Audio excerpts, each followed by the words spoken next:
Once upon a time, in Cupertino, California, a technology company was founded by 3 individuals. But nobody ever imagined that one day it would become the tech giant that we all know today, Apple. But how did Apple become such a great tech company? And why did they become a tech company? Why did Steve Jobs name the company Apple? Does Apple have twice the amount of money than the US Treasury? Was the company's first logo a drawing of a Sir Isaac Newton?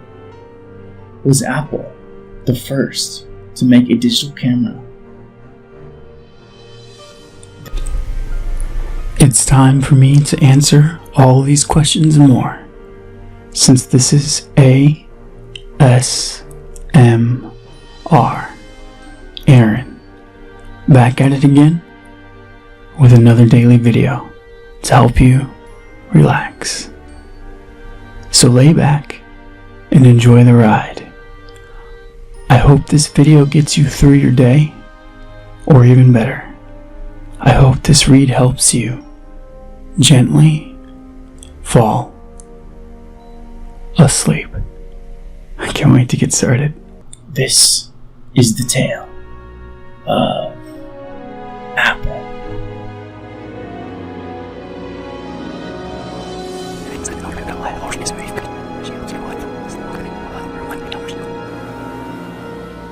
Apple Inc. was incorporated by Steve Jobs and Steve Wozniak in 1976.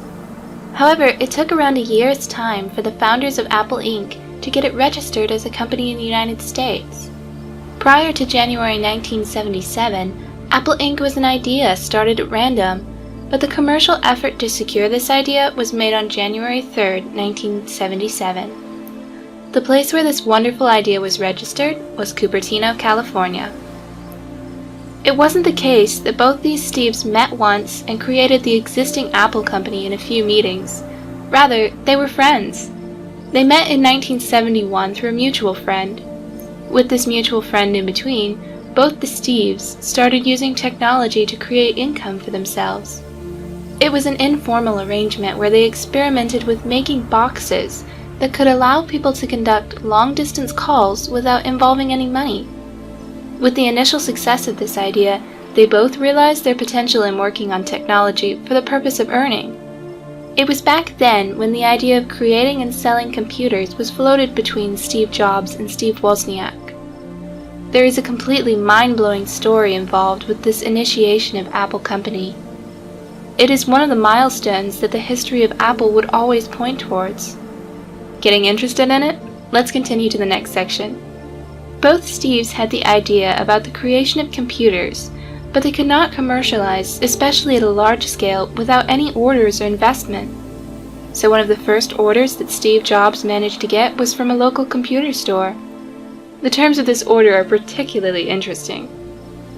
There was no sample available with Steve Jobs to show the history of Apple Inc. or the product that he or his team could make. But he entered in an arrangement where a working computer was acceptable by the management of the local store. The condition was that if Steve Jobs and his team really managed to relate something workable, the local store would buy 50 more pieces from them at a rate of $500 each. This was a huge amount at that time, so the deal was finalized. But now the question was where they would get the spare parts for making the machines. In order to resolve this problem, Steve Jobs went to Kramer Electronics. For them, relying on a random individual was not possible. But when he showed his order slip and asked to get the spare parts on a 30-day credit term, the credit manager agreed, and he was able to procure all the necessary parts that were required for the initial creation of the computer. This was the initiation of the soon-to-be billionaire company. The best part of this setting was the strategy used by the partners to finance their computers. They did not have to give away any of the shares or stock holdings to anyone, but still managed to get the necessary financing. The initial computers that were created by Steve Jobs and Steve Wozniak were simple. Only a few important features were the part of this system, but still, they managed to grab the attention of the users. Some of these features include a TV display system, the existence of bootstrap code on ROM, and the presence of a cassette interface. All the features meant lower design components used in the computer with the existence of better speed and performance, as compared to a number of other devices available in the market. This computer was termed as Apple I, and is the initial version of the computers that have been created under the Apple brand name. Despite getting the initial 50 orders from Byte Store, it wasn't possible for both the partners to create their own vicinity or factory line where they could manufacture the computers. So one of the things that they did was borrowing the space from mutual friends and selling a number of electronic and technology goods at varied rates. However, this was not a feasible model for the company to flourish. This is why Steves tried to get loans from the bank for this purpose. Neither the banks nor the individual lenders were willing to provide funds for the project that no one was willing to use. You'll have to be in the shoes of the people of the 70s decade to relate to this point. There was no scope of using computers at a personal level at this time. Even businesses weren't used to having computers. The conglomerates or the large organizations were the legitimate users of the computers. So investing in the creation of computers seemed absurd to the users. Initially, Ronald Wayne also became the partner of the company. It was the time when both the Steves, Wayne, and Mike Mark Kula were able to find a bank loan and signed it together. They were the initial days of the company, and its ups and downs in the company were part of the routine. However, Wayne did not want to be part of the company with such high risks, and left the business at quite an early stage. Such a setting left both the Steves as the prominent and active partners of the venture. Once the formal company was established and it had enough money to manage the computers in a better way, Wayne wanted to introduce new features to the computers. These computers were named as Apple II. Most of the design features that Apple I had were due to the limited resources available with the owner.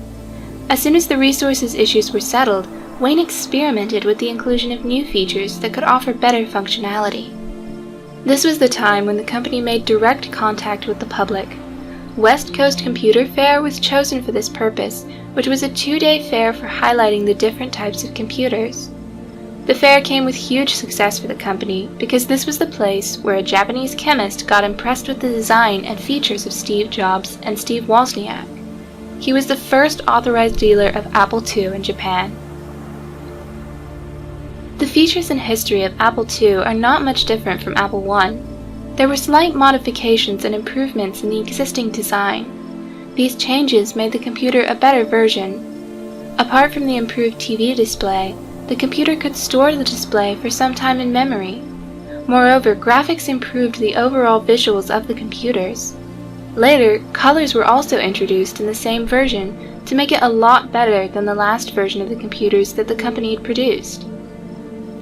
The Apple II, released in 1977, had great input from a designer known as Jerry Manock. He managed to create a compact form that was far easier to set up than the previous version. At this stage, Apple II was being recognized for the efforts that were being made in the industry. In fact, the release of Apple II has an important place in the history of Apple, as Apple II is known to be a key instigator in creating the home demand for the computers. Imagine, if Apple II hadn't been there to ease up the settings and usage process, we would have got the computers for our daily usage after waiting a lot more. So Apple actually deserves a bit of appreciation on this end too. This version of Apple computers was released in 1980. It was by far the most sophisticated version, and was intended for the business users. One of the design innovations that the managers and the creators of Apple III introduced was the removal of the cooling fan from the hardware components. The main idea was that the Apple computer would dissipate the amount of heat generated through the chassis. But this did not work as planned. The removal of the fan and no proper working of chassis for the removal of extra heat resulted in the disintegration of the chips from the motherboard. There was a definite resentment in the people who were using this version of Apple computers. The people who were asking for the solutions to fix the problem were asked to lift up the computer 6 inches and then leave it. The purpose of such a rash treatment was to allow the integrated circuits to get back to the original position. If you're finding such a solution funny, it actually was. You wouldn't have seen it coming from one of the best companies in the IT sector today. The history of Apple contains a few such incidents that could actually provide you with the struggling stories that Apple had to face in order to reach the current level. We are not going to get in detail for every version of Apple computers that were previously produced. The new technology and the features were constantly included in the computers to create a good brand reputation in the market. The brand name that Apple created for itself in the initial days helped in the creation of the competitive advantage, making the company stand out from other companies existing at that time. As we mentioned in the above section, that the third series of Apple computers had the problem, so it would be appropriate to mention Apple IV here. Apple IV came with a solution to the problem that was being faced by the users of Apple III. This new version was released in 1983. Although it was a good measure to manage the problems created with the previous version, with problems made the users skeptical about the company already. One of the milestones in the history of Apple Inc. is its initial public offering, or IPO. The company became available for the public to invest in it in 1980. The IPO was far more successful in comparison to some of the leading brands that existed in the market at that time. One of the examples was Ford's iPod. Apple's IPO generated a huge sum of investment, which triggered a new era in the history of Apple.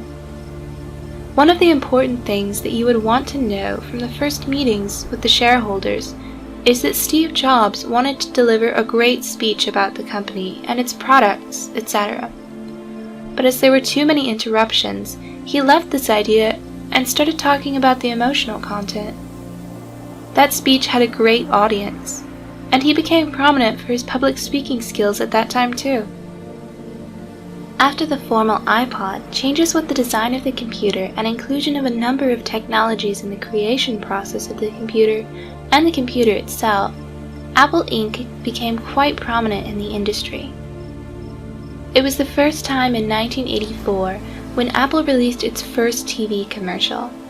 By spending a lot of money for this purpose, Apple Inc. managed to spend $1.5 million to air the commercial in the third quarter of Super Bowl XVIII. Additionally, 1984 did not only mark the history of video commercials, but the magazine advertisements also got a prominent place in the history of Apple. The post-election edition of Newsweek was all booked by Apple. Yes, all of it. It was a huge investment and had an important role in establishing the image of the company at that time. You can surely say that this was the era when Apple started its branding formally, and started taking out the campaigns to generate one in the best possible way. The purpose of going for extreme marketing was the launch of Macintosh. Because of the best commercial aired 2 days earlier to the launch, the new product of the company received a great response from the buyers as well. However, for a particular part of the audience, the new Macintosh was a toy. The reason for such a statement was that there was no back-end interface where users could make changes. It was all about the graphical user interface. This is what created problems for some of the users. Later, with the passage of time and the introduction of new functionalities in the field of technology, Macintosh has managed to grab the attention of a great number of users. It has got quite prominent in the market and has become part of the lives of a number of individuals. In the growth phase of a company, it has to face a number of challenges. One of the most prominent ones is to manage growth. The increasing number of individuals associated with the business can have different visions, and that creates a conflict in governing the company. It was being faced by Apple in 1985. President Steve Jobs wanted to work on Macintosh and provide it as the solution to the business, whereas the aim of CEO Scully had an inclination towards the Apple II generation computers. Although initially it was agreed that the company would go with the Macintosh division, when at the end it failed, it improved the position of Scully in the company. Jobs had no influence left in the company, so he decided to set part his ways from the company. Once Jobs left, he started investing in other technological companies. Many of those companies have the importance in terms of existence, but none of them made it to commercial success. When the original founder of the company left Apple Inc., Sculley was the first boss that the company had. In the consequent year of his leadership, the company declared a dividend that showed the maintenance of the high standard. In the next year, the stock was split by the ratio 2-to-1. Till 1989, 5 different acquisitions were made by Apple Inc., thus adding to the success of the company. Moreover, the Macintosh and Apple II range both were continued under the leadership of Sculley in order to enhance the profit.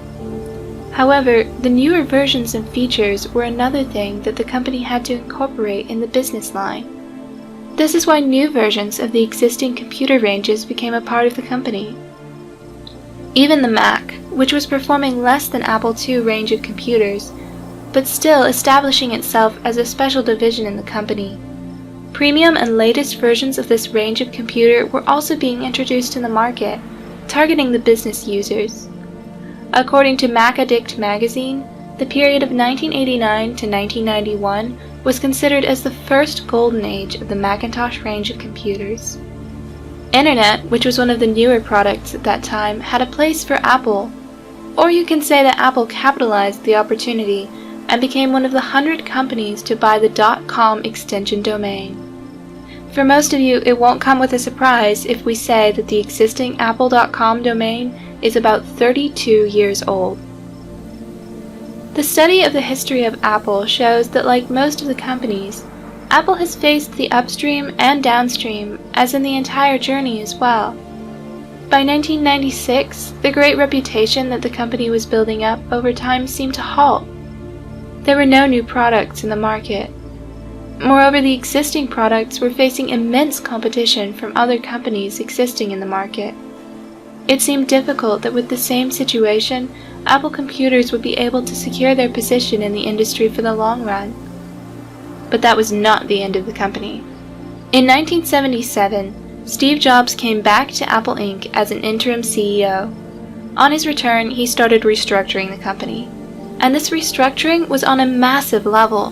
When he rejoined Apple, he made significant changes to the structure of the company. Moreover, changes in the governance were also made. This helped in generating the success, which is extending till today. The creation of Apple Store, new and latest versions of the personal gadgets, partnership with Microsoft, all of these ventures were part of the leadership of Steve Jobs. He actually brought back the company from its down phase to the success again.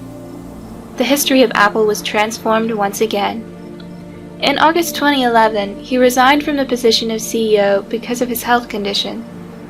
Later, in October, he died dealing with pancreatic cancer. This version of Apple Company is what most of you would have often read about. From the introduction of Apple Watches and sophisticated technology and personal gadgets, this era of Apple and its products brought real glory to the company. The extended version of this era is what we are seeing even today. The name Apple came from founder Steve Jobs' like of the fruit. Mystery surrounded the reason for the name Apple, but in truth, it was just the fruit that Jobs liked, and named the company after that. Apple is so successful it has twice the amount of money than the US Treasury. Apple's first company logo featured a drawing of the father of physics, Sir Isaac Newton. Apple was the first to make a digital color camera. And so ends the tale of the tech giant Apple, that continues to offer new technology so that we can have a better life.